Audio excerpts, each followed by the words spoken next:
আমি পারবো তো? যদি সাকসেস না পাই, ফিলিং ওভারওয়েলমড, ফিলিং ফ্রিজ, এত প্রবলেম কি হবে?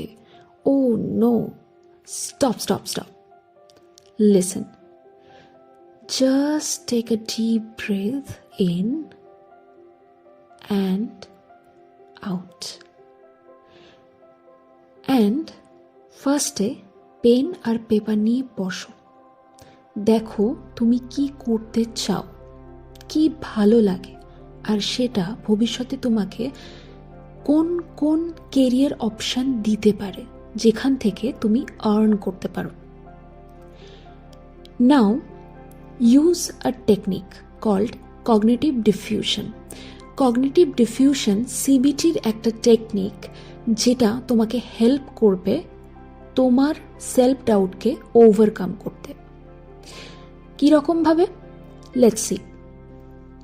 কগনিটিভ ডিফিউশন মানে হলো তোমার যে থটস বা ইমোশনস, সেই থটস বা ইমোশনসকে শুধুমাত্র অবজার্ভ করা এবং অবজার্ভ করে তোমার নিজের কাজ করা। এটা কীরকমভাবে করতে পারো সেটা একটা এক্সাম্পল দিয়ে বোঝায়। ধরো তুমি পড়তে বসলে, বা তুমি ইউটিউবের কোনো কাজ করছো বা বই পড়ছো, হঠাৎ করে তোমার মাথায় থট আসলো, আমি যেটা করছি সেটাতে আমার ইন্টারেস্ট আছে তো?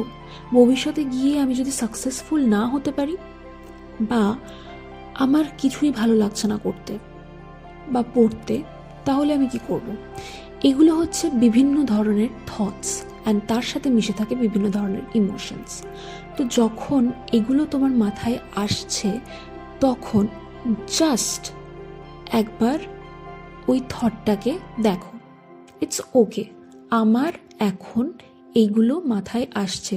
জাস্ট ফার্স্ট স্টেপ হচ্ছে কগনিটিভ ডিফিউশনে নিজেকে এটা বলা, জাস্ট অবজার্ভ করা তোমার থটটাকে, যে আমার মাথায় এখন এই থটটা আসছে।